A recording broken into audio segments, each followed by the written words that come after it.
This afternoon, the man with the longest name. So let's shoot what it is. Good afternoon, sir. Good afternoon. It's been quite some time. We can also say belated Barkat Salah. You're welcome, sir. Yeah. But I don't want to. Your brother who had that other name. I can't. That I'm already, and at times I don't know how to pronounce it. So good afternoon, sir. Good afternoon, Dad. That's it. Yeah. Instead of we are laughing now. Yo, how do you think? You're happy to be here. God has brought us here. Yes, after. We thank God. In my case, it's been long. 5 weeks. Thank God. We thank you. Yeah. We 5 weeks of yes, we know challenges. we know you are always here in spirit. We appreciate you. Thank you. And God will continue to protect you Amen. and all that. I'm starting from you. Which of us they use? I'm talking about you. I've just prayed and I've just extended that prayer to Okay. to you. Okay. The in the face of crisis, Yeah.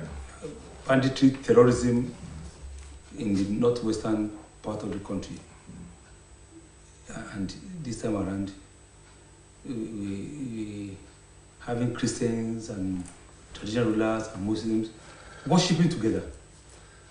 More so Kaduna that you used to know, the eat there in Kaduna, and to the glory of God, that the traditional rulers, the Muslim community and the Christian worshiping together. Traditional Rulers.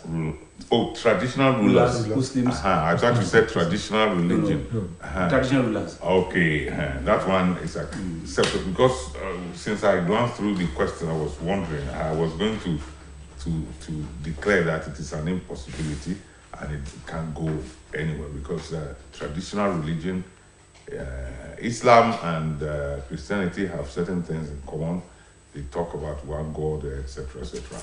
But if it is traditional rulers. Okay, traditional rulers most of them are clerics on their own.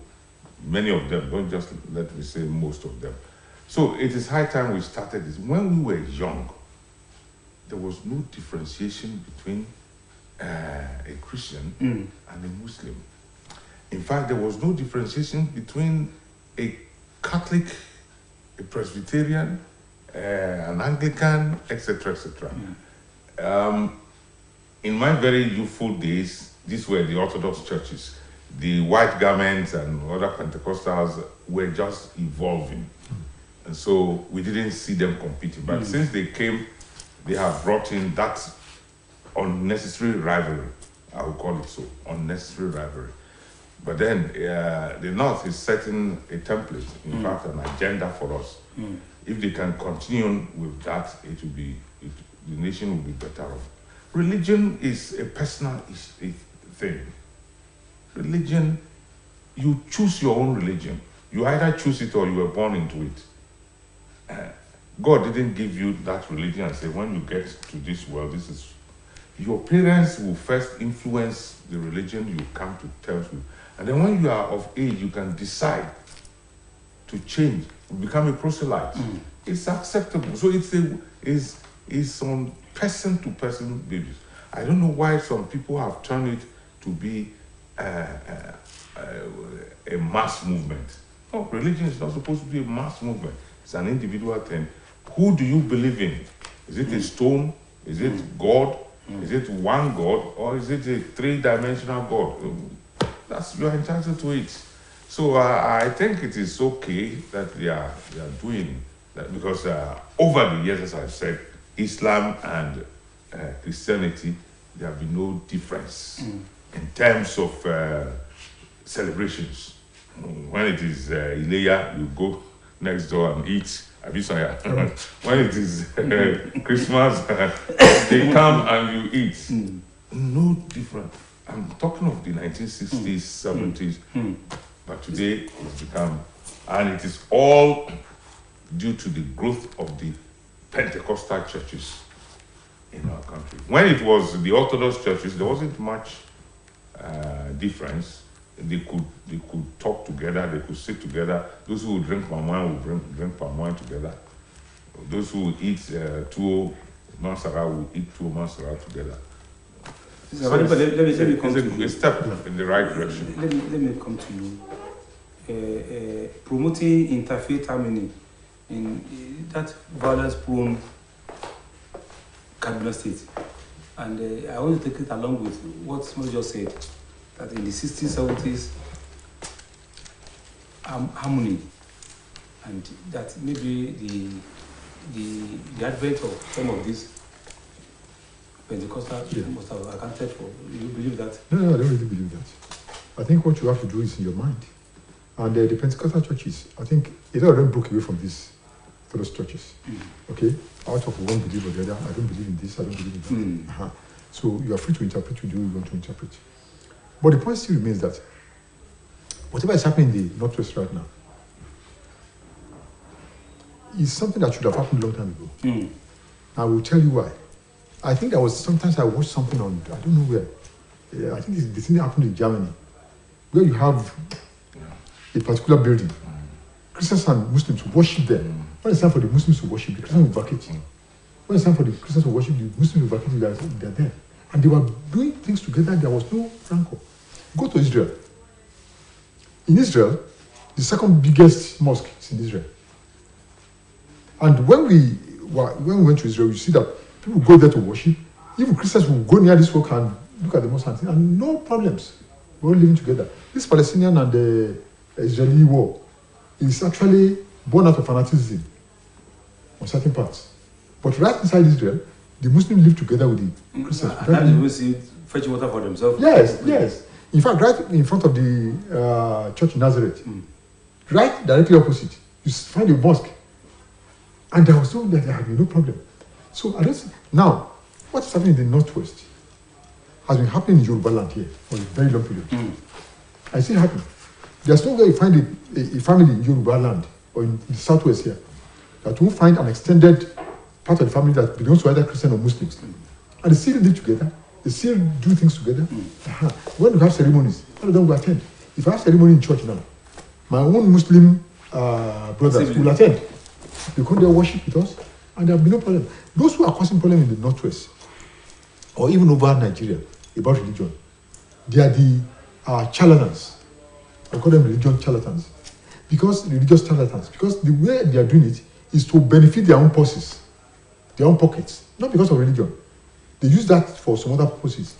So whatever is happening in the North is not being brought about through traditional rulers or through religious leaders. No. Sometimes God gather together and say, we don't want this.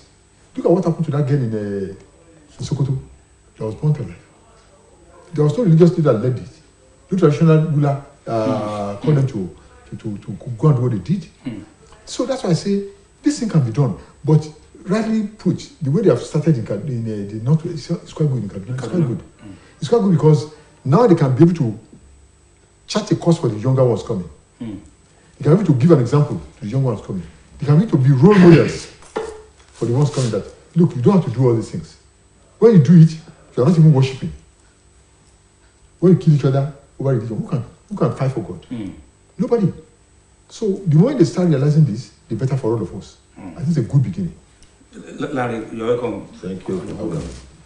We are happy to see you too on this Tuesday's program in the newsroom. I'm coming to you right now. That meeting, call it a meeting or a worship by traditional rulers in Kaduna State, for that matter, the Muslim and one of the chairman of the committee of the church, one Senator Aruna, described the Muslims as friend of the church. I'm quoting him now. You see peaceful coexistence coming up when you look at Kaduna being a war-torn base of the bandits. From what you have said, you said traditional rulers and Muslim clerics. No, Christian. Muslim clerics attended the church. Oh yeah. Okay, the church side. Now, Ekwa Church. Ekwa Church. Okay, up in Kaduna State, Ekwa Church is one of the most trained churches in Kaduna State. That's a fact. Besides the Catholic Church. Now, Ekwa is one of the churches that you can describe as an offshoot of other churches that were Orthodox churches. Yes. So by that stroke, that it could entrench itself in Kaduna goes a long way. Now, when you're talking about traditional rulers in Kaduna, I think it's the Emir of Zezao. Yeah. That is the major emir. Even Kaduna itself, the state capital, does not have an emir. So to most people, Kaduna is like a place for all comers. Kaduna is a place that Southerners felt at home at. Kaduna is a place that foreigners love after Jos. But all of a sudden, it became a war zone too. So it's a welcome development that now that is happening. However, I think 2020 NSAS showed us all a lot of things. At the prayer ground on Friday, the Christians made a barricade to allow all the Muslims do their Jumat prayers. And on Sunday, the Muslims came to do the same thing for those young people who are protesting a common cause, about a common cause. Yes, for instance, the emir, you remember the preacher, the cleric, of Asurok, I think. Asukuro. Of Asukuro Mosque. After he said that, he said he doesn't care what's going to happen in all of those troubled zones. And the reality of it is here. I know those people will gradually gravitate towards looking for a common solution to the problems. The problem is not religion. It's not. But a group of people are using that religion to divide the people. They are using it to divide the people. And the way it is, in that place, you will discover that most of those who are causing the trouble are not educated well. They were indoctrinated to believe Western education was bad, because that's exactly Boko Haram. Whereas Kaduna State is the most enlightened in the past, had formal education established and entrenched in the communities. You had army bases there, which means people from all over Nigeria converged to be living there. So their children will go to school. So largely, that is what is probably leading to this now. Okay. Smollett, I'm back to you. And I want to, this quotation by the Executive Secretary, Sultan Mosque, and Chief Imam Sardana Moscow. I'm quoting now. We must love one another and not allow politicians to play with our intelligence. We must not allow politicians to use our heads. We must unite as one and allow politicians to do their things. What role has politicians to do with what is just said? Well, you see, the challenge of religious challenge is not limited to politicians alone at all. But you see, this man is saying this as he's trying to find a way of least resistance. You see, this is something that should have taken place a long time ago. But it is better it is coming late than it being late. The North should have seen this handwriting long before now. Because all the major crises, except Metasini, that first started from Bono, everything has been focused around the Northwest. Is it Kano? Is it Jigawa? Is it Kaduna? Everything is in the Southwest. So I thank God that they are realizing that for many years, many decades, they have wasted the lives of people unnecessarily. And having gone to that extent and seeing no positive result, the best thing is to come back to our senses and realize that religion is an individualistic affair. Religion must not be given a communal presence. Because 2, 4, 5, 7 people within the community can decide to say, no, I don't want to be this. I don't, even within Christianity, some will tell you I'm a Catholic. I'm a Catholic and I'm pure and simple. Yes, we will all be Christians, but there are denominations. So, I think it also exists in, you have the Ansarudins, you have the Nasfat, you have this, you have, but the religion is religion, it is central. Its observation is what must be uniform and not the belief system. The belief system doesn't have to be uniform. And then you don't force people to become religious. When they are pricked by God or are arrested by God himself, they will become religious. Okay, so I'm back to you. I will, before I give you this quote too from the same man, the influence of our so-called preachers, either the Muslim pastor, the Sikh, the Islamic clerics, you see the role of sermonizing, that having one of those things dividing us. This one will say this is this, another will come will say this is not that, and more so the use of the public address system in our communities, and myself and you listening to just. All right, I think give me that quote first. This answer, he said we must turn to the old days, where Christians and Muslims, just like his brother said, saw each other as brothers, and he said Muslims have. He's saying Christian and Islam have not changed, but Christians and Muslims have changed. Yeah. Now, you see, let me just bring the quote in again. Mahatma Gandhi said something. He said, I love Jesus Christ. I don't like Christians. Why? Because what Jesus Christ was preaching, and the Christians preaching it, is true for something. But most Christians are not standing for that which is truthful. If you go to the Islamic faith too, the same thing is happening. Where in the Quran, as Muhammad said that you should kill anybody that blasphemes. Nowhere in the Quran. And so these are the kind of people who do these things are doing them for their own selfish purposes.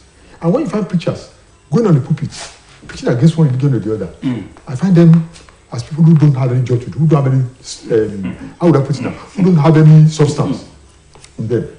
You have not preached about what the Bible is saying to your congregation. You are talking about another religion. You have not talked about what the Quran is saying to the adherents. You are talking about another religion. I find this, in fact, annoying. And these are the kind of things they do to instigate one religion against the other. And they are doing it for selfish purposes. People who God have not called, there are so many now, calling themselves and saying that God called them. And they give a lot of things, they say a lot of things on the pulpit, on the Friday religious sermons, Jumat, that they don't even have any reason to say at all. And I always say it, the Bible has so many things that you can pick from to preach. The Quran has so many things you can pick from to preach. And both books have things in common that you can pick to. Why do you have to pick things that are quite extraneous to these two books and start preaching with them? You are causing more disaffection within the people. And that's why I say, to me, we should stop letting these people lead us by the nose. That's what they are doing. And they get to the pulpit and braggadociously, they will say things that, and the whole church will start clapping. And when it gets to the mosque, Allahu Akbar, Allahu Akbar. And whereas these things they are saying are not really true about the two religions. In the olden days, like this man was saying, look, I was telling somebody, my friends, I will leave anybody who knows Ibadan very well. I was young then. I'm a Christian. And I will leave Okeado. I will go all the way to Idikan to go and take Mosa in the mosque. Mosa in the mosque. And drink tea in the mosque. I will follow my friends who are Muslims. We will go to the Quranic school together. Though on the way we will take a little bit of pork. Then we take sweets. We lick sweets so that the thing will not smell when we get to the mosque. When we get to the Quranic school. Pranks. We are all doing that together. We are living together. We are going together. Some of them today now, we are still friends today. And when they want to do something, they call me. So we're about to do this now. Will you come? I will go. If I have something to do too, I will call them. They will come. But these people that are doing these kind of things to dissuade us from following these people, they are the charlatans I'm talking about. They have no substance at all. They are empty. They're just finding ways to cause disaffection so that they can go into that disaffection and make their own money. And make their own riches. Let me, this another quote. Humanity should be respected above religion and accept each other the way we are. You see that gathering in the church as respect for humanity? The first thing I said the other time was that maybe now the religious leaders, by reason of this, will start saying the truth, exposing it. You were thinking, what's the relationship with politicians? Politicians are the ready people who find it convenient to pick their almajiris to cause crisis. Because one, your population is heavy, you want population for political gain. And so you allow people to start having children, and the next best place they can take them to are those indoctrinating clerics. And the clerics will always take those children in, one, because they will go beg for money and bring it to them. It's not as if those children are the ones spending the money. So those almajiris are the ones that are now adults. The boys have grown into men without a foundation. So now this leadership is trying to tell politicians the army you thought you were building for political purposes has fallen on our faces. So now they are coming together. The Christians will disown it, the Muslims will disown it, and the politicians must either deal with it or own that problem as once created by them. Now, I want us to look at it holistically so that we will understand.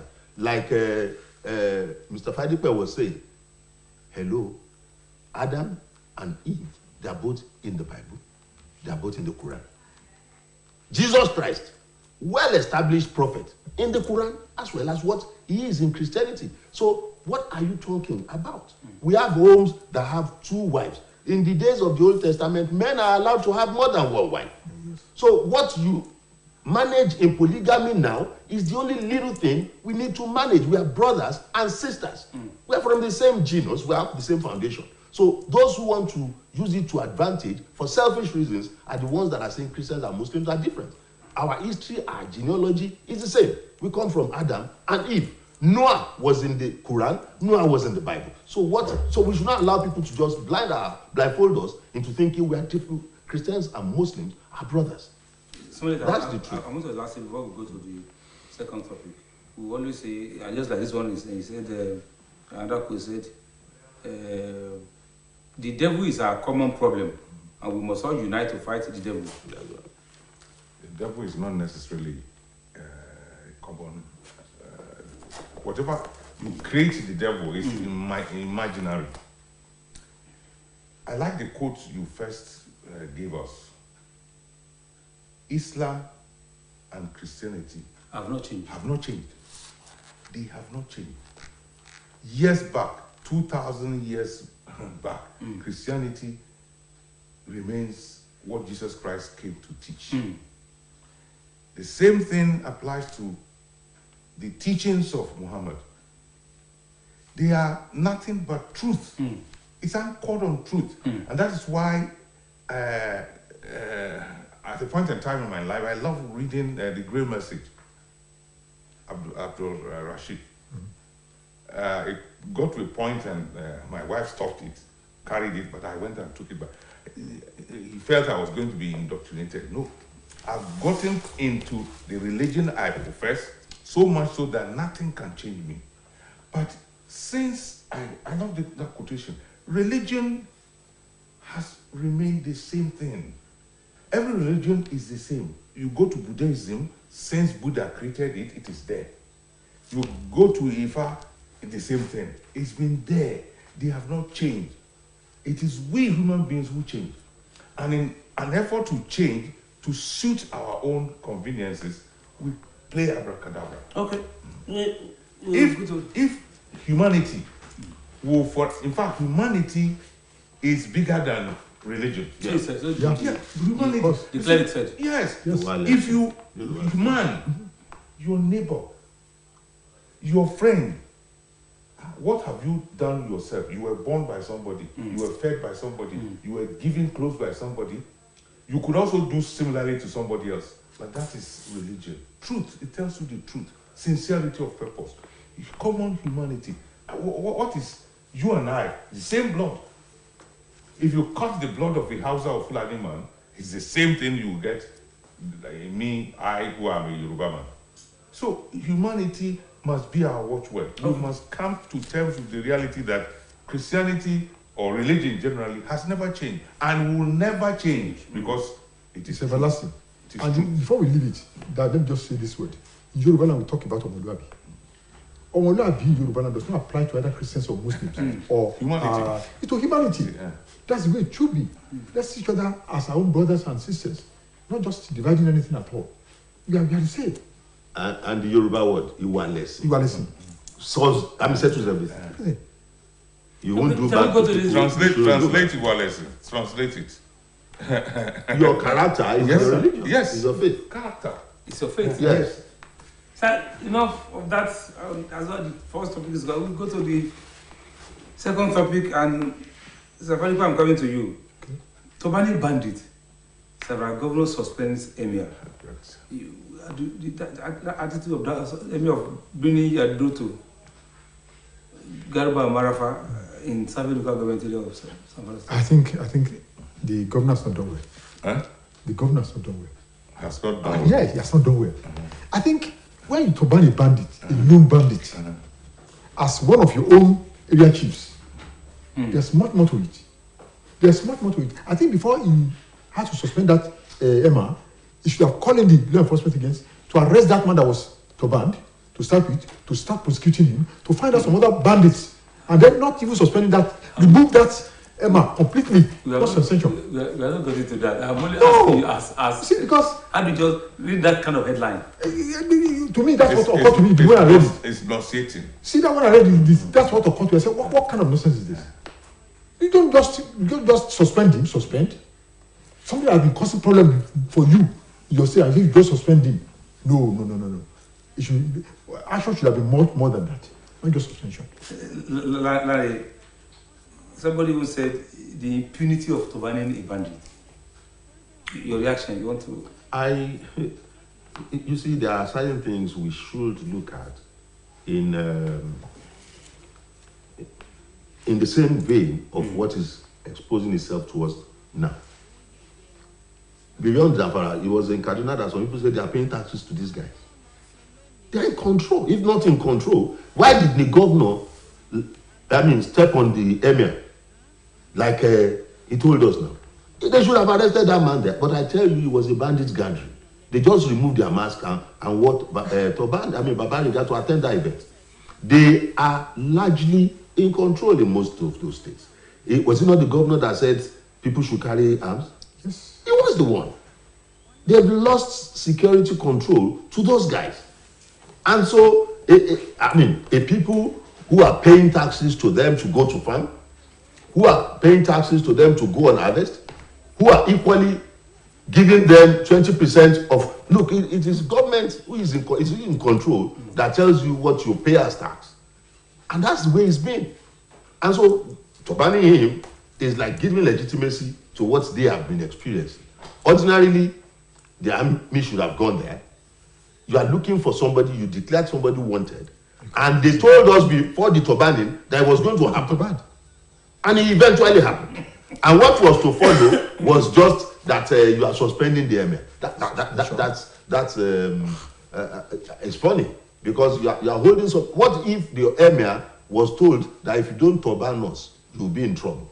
And in those days, we'll be in trouble. Have you not seen pictures, gory pictures, of burials in Zamfara repeatedly? Burials of 42, 48. We are just counting figures of human beings as if we are counting chickens at Captain Cook or whatever. Let me not mention company names. They didn't pay for us here. You understand? So human lives has lost its meaning and value. And if that will add value to human life, the emir is helpless. People who tell you, we have picked your people and this is how much we want. Recently, I think it was yesterday or thereabout, some people were in a vehicle and they took the driver, they took a few people from a bus of 18. So he's one of the passengers that had to drive them to their destination. They didn't take everybody and they're asking for 100 million. That type of business is going on. It could not be curbed by government that is supposed to be in control. And the issue is, one, everybody read it, that Tobani was going to happen. You would have expected security operatives to lay siege on that place and see if they would try to pull it through. But they pulled it through. The event held. The guy was turbaned with fanfare, and the emir is now, I don't know, we are joking. Well, I know you are trying to react, but I want to just suppose that quality measure in the first instance, the government, we are not sure what other measures the government will take, but it's just suspended. But just suppose that with the destruction brought on Savara, not country, state. Yes, the whole thing is impunity at work. But I am not blaming the emir. Yorubas say Amokun Ewewo. When the totality of Nigeria has failed to face this bandit, who tells you, how do you know or not know that this was perhaps the emir's way of saying, I want to defend my people.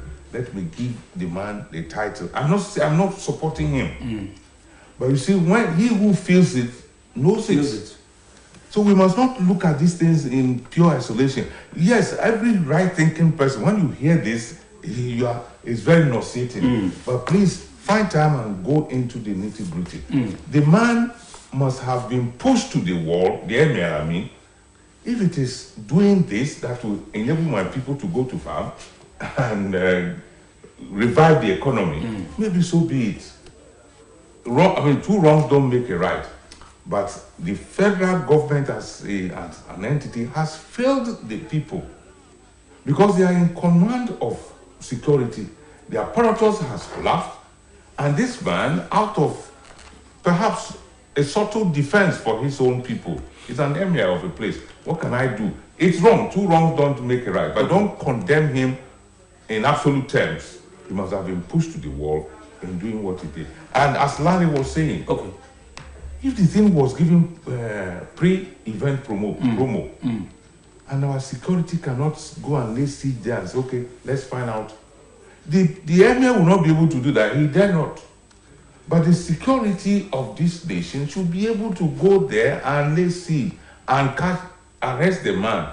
Of course, there will be collateral damage because they also came to support their own. But how did we come to this level? Okay, so we'll take that from what somebody just said. But the stand by Smollett that you don't actually condemn him. The government is also has instituted a committee to investigate. School authority is saying what are you investigating? Is that the take place or what? No, I think taking it from what Smollett just said. That may be a subtle of look, leave my people alone. Yeah, even if it's that too. I still stand by what I said earlier on. I'm blaming the governor for not doing the right thing. The governor, not the emir. The governor.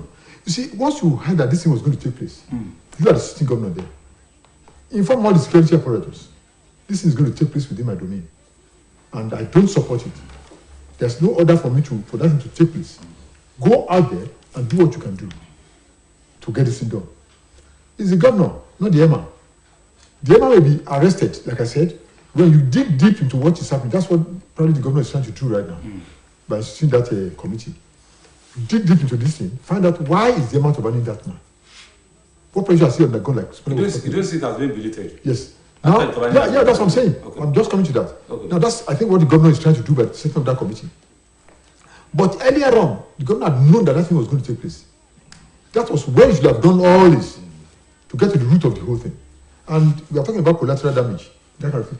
Unless we start having collateral damage and destroy this banditry, we are not going to get anywhere. You remember what was it Matawali that said it? That go into that place, root them out for cannot yes. Get to that place, root them out until you start doing that because they don't fear killing anybody, the bandits. So but we must also not fear killing them. Yeah, we should not fear killing them. Go into that place, kill them as many as you can. And the moment they know that they are not even safe too, they would be wary of doing things that they have been doing. And so that's why I say, as far as I'm concerned, the governor still has the blame. Because unless he can tell me, just like one political leader said that he didn't know what was going on in Osun State, unless he can tell me that he doesn't know, that thing was going to take place in his domain, then he has the blame to take. That's where I see it. Yes. Now, the Zamfara governor Bello is Matawali. being clever by half. He was the same governor that said the people should carry guns. He was the same governor that said it. Has he told us how many people have been able to get guns since then? So, if the emir knows and the governor knows that these people have taken over their lives, it is these people that pays them tax and not tax to government to do their businesses. Now, the only thing the emir did, and that's the reality of it all, is that he ceded land. Every community where you have a Seriki is like the king of that domain. They are creating a domain for them. So instead of taking all our land, let's give you a portion of it that will be yours, so that we can coexist. They are calling for a coexistence, and they know history as well. Seriki Shasha is like a king in Shasha area. We all know that. Governors go there to visit him. Presidents will go there and visit him because they are going to that Fulani community in those places. So, in the same vein, by making that, it was a Seriki Tobani. It's like they are giving him some portion of their space that he can call his own. Probably the place they have already started using. They'll make it a community where he will have lesser chiefs. Are they not right to now say the issue is their land? These people want part of land ceded to them, and they have succeeded in that place. Others will follow suit, because if as government you cannot protect us, we should be wise to know how to coexist with our aggressors. That's the interpretation of it. We want to coexist with our aggressors. You have told us we will give them guns. How many guns have you given? How many people have you given license? If you give them license, can they afford to buy a gun? An AK-47 is like 2 million. These people have hundreds and thousands of it. So how many individuals in those communities can afford a gun? So, Small, I want to last take now. Just like Larry said, the man was installed where somebody, he was known to be one of the notorious bandits. Most notorious. Most notorious in that area. And like Larry said, he was being installed as Seriki Fulani, that is chief of Fulani. Yeah. And the Tobani was said to be attended by over 100 other bandits. Here we are. Larry is saying they are already trying to gain independence. Oh yes, there is it's a community within a community. You don't touch them, but it is a community and a people that is supposed to be subsumed by the larger Nigeria. Nigeria of them, for God's sake, go there. Attended the Tobani. Yes, go there, kill all of them. Nigeria will remain. That's it. You see, when you succeed in pulling out 100 terrorists and their kingpin, you subdue them. That area would be safe for some 2-3 weeks. I think the government, the SSS, or whatever it is, DSSS, police, everybody failed the shark in their responsibility. You don't need to be ordered by the CNC to go and do this. It's a responsibility. The GCO in charge of Sokoto and other areas, there should have been synergy amongst these security people. Go there. You don't. It's not everything you must wait for the commander-in-chief. Yes, the military structure is command and obey. But when you are taking fire, when you are saving Nigerians, I don't think the CNC would punish you for doing that unless he has an ulterior motive, which I don't think he has. So my position is that the governor failed because he knew he should have alerted them. And even if the governor did not alert them, they themselves should have taken position and go with a view to arresting that man. In the process, you arrest some of his henchmen. There will be collateral damage. Yes, they will not sit down, they will fight back. But I think a trained army is stronger and bigger and technically better than a ragtag army. So I want to have a clarity, but Section 14.2b of the 1999 Constitution spoke of the welfare, the security and welfare. Despite that, someone is raising a point. We call the Constitution Section 14b 2b says and that they can just, you see them just moving in without the directive from the commander-in-chief, and you see conspiracy. No, before I go into that, let me just say this. You have not had the last from that community. Mark it. Because what we are talking about here, the three of us agreed that the security will have moved in to stop that thing, to arrest those bandits, if possible, kill as many as they can kill them. But because they have not done that now, you have allowed these people to escape to their haven. Now they will have seen that the Tobani has caused the Emma some problems. Yeah. They are going to launch back. Yes, mark it. Go and mark it. You see, they are going to launch back into that community, and it's going to be disastrous if the military does not take any action. Now, the command structure that we are talking about, orders to go into that place. Yeah. Maybe the CRC did not effect that command because he said it that it should go and flush them out by all means. And so, if that kind of thing was going to happen, I don't expect them to still go and take permission. Everybody is saying that all these directives are by words of mouth. Not back up with action. Yes. I think the military commanders there will have known that they have been given a directive to go and face bandits there and bring them. They are just wasting the lives of the innocent soldiers there. All they have done was just give the order. Go ahead and flush them out. And let's see any Nigerian that will say what they have done is not good. Nobody will have said that. Even when they mistakenly bombarded villages instead of bombarding Boko Haram, what did you do? Nothing has come out of it. But if you not see Boko Haram and you're not taking them out the way you have to take them out, and you're not waiting for one directive, for how long are you going to wait for the directive? I think that was a wrong move. It was quite wrong. I want to, the third topic, or you have a comment? Yes, on this one, I think I personally believe every box tops on the desk of Mr. President. Now, for the Salah message, if you followed Mr. President's message, Salah message is his own message directly, that the bandits should stop spoiling the names of their families. The moment a human being sees taking a human life by violence, it ceases to have a moral right to be called a human being. It's a beast. And so for you to now be saying they should respect their family names, you are still seeing them as family people, as members of your extended family or whatever. And truth be told, the military organization is so excised from us all that it is command and obey. If they don't command, you don't move. No matter, even in the front, your nose like this, there must be that hierarchy of command. The most must talk, and most of these things, the presidency says soup on them. Garba Shehu said it. You have not heard the Mr. President say it himself. He has not addressed the nation and said, go after them. It was in the case of, I think, them Niger Delta militants, that the president then went on here and said, shoot at sight if you see anybody carrying AK-47. At that point, things mellowed down. But hey, when he said, IG, you must relocate to this person, the person went to the other state. The other state, where those ones said those who are attacking them were coming from. So what do we want to say? We will continue to talk about to plead to all those concerned on the issue of security in this country. Time is fast spent.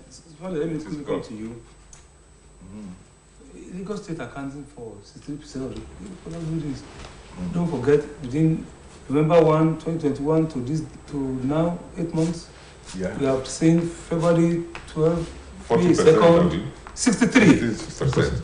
May 2nd, May 22 this year, from November 21. And don't forget, it's not about building collapse alone, like loss of lives.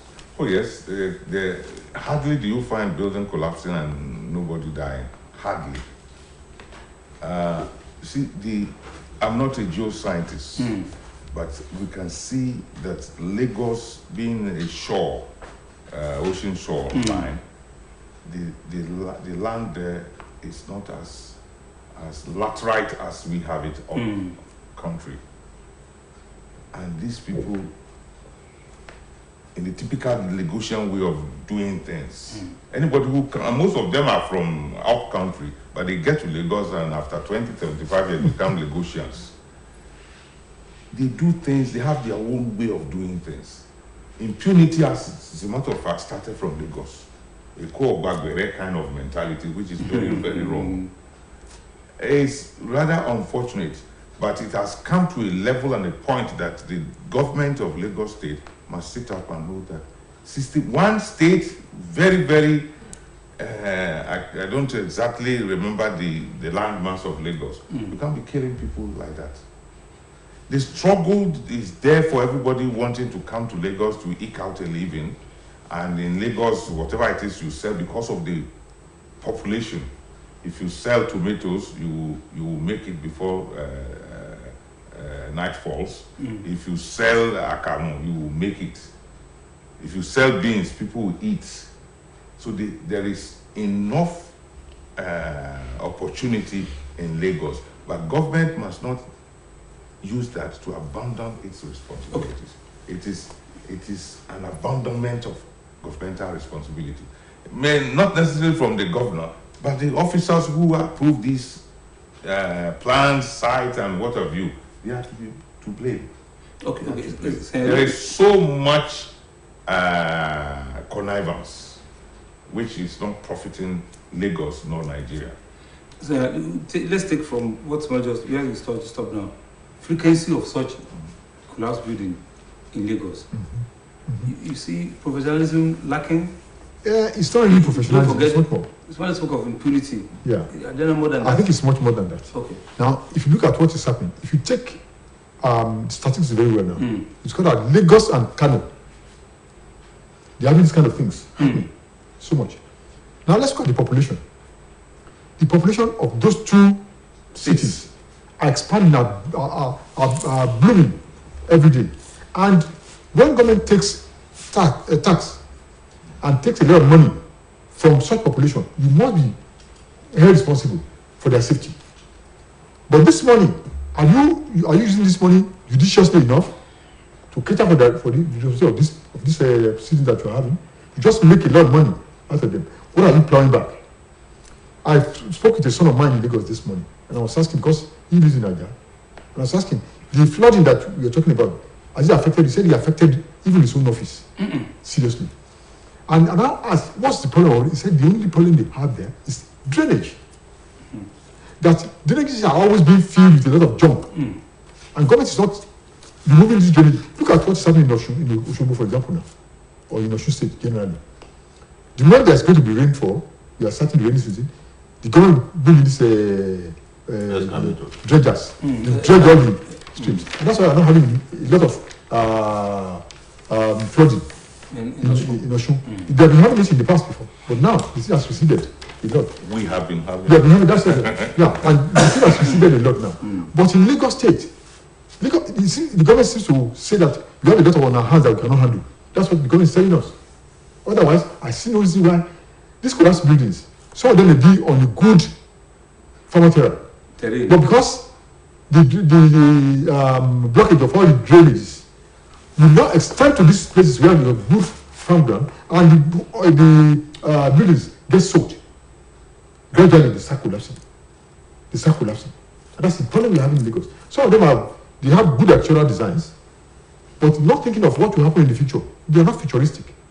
So I think design is part of the thing. Government responsibility is part of the thing. And the populace too. They are not doing what they are supposed to do. Maybe the government is not educating them enough to know that what they have to do to prevent flooding. Larry, we see on somebody spoke of impunity. So I seem to speak about regulation, but some experts even look at they identify quackery, poor regulation, weak enforcement apparatus.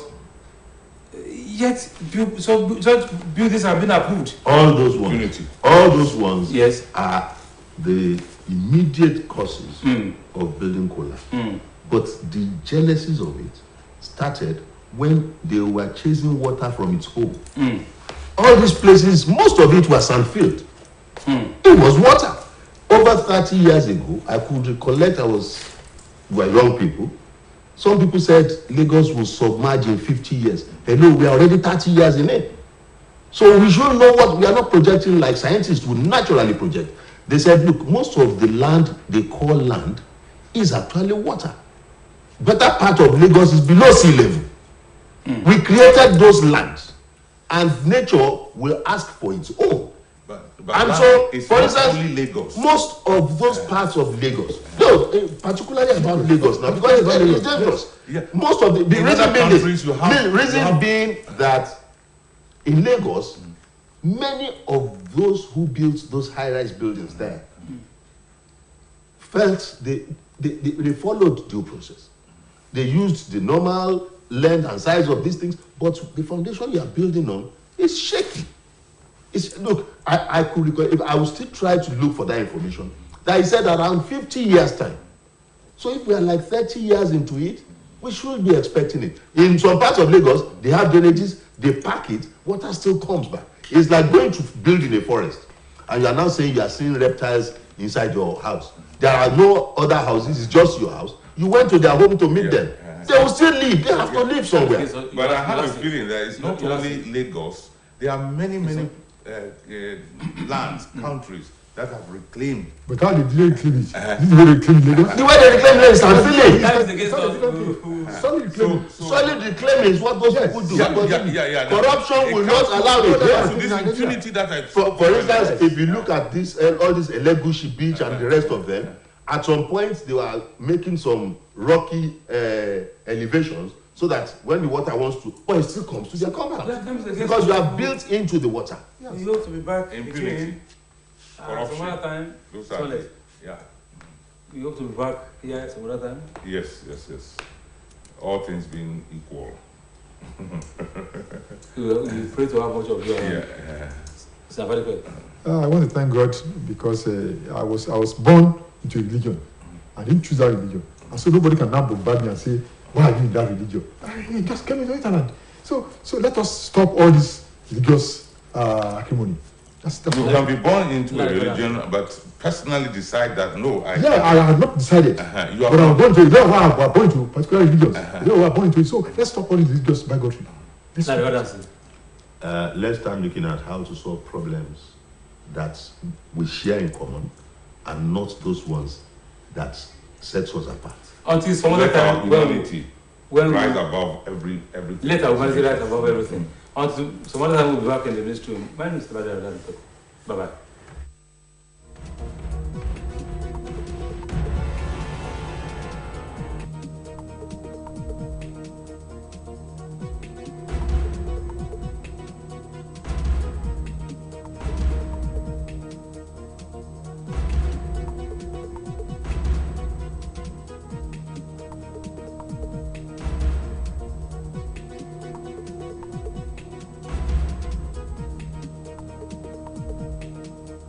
Mondays through Fridays, 3:30 to 4:30 p.m. in the NEWSROOM. You can't afford to miss it.